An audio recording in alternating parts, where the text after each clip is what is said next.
सिद्धी जौहरच्या भेटीला जाण्यासाठी जेव्हा शिवाकाशीद तयार होत होते तेव्हा शिवरायांच्या डोळ्यात पाणी आले. तेव्हा शिवाकाशीद यांनी महाराजांना विचारलं, महाराज, तुमच्या डोळ्यात अश्रू? तेव्हा महाराज म्हणाले, शिवा, तू हा पोशाख परिधान केला आहेस, याचं बक्षीस काय मिळणार आहे माहीत आहे तुला? शिवाकाशीद म्हणाले, होय राजे, मला माहीत आहे.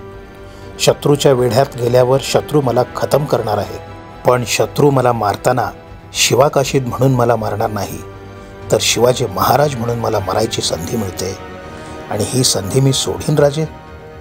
7 जन्माची पुण्याई म्हणून शिवाजी महाराज म्हणून मरतोय, यापेक्षा मोठं भाग्य ते काय?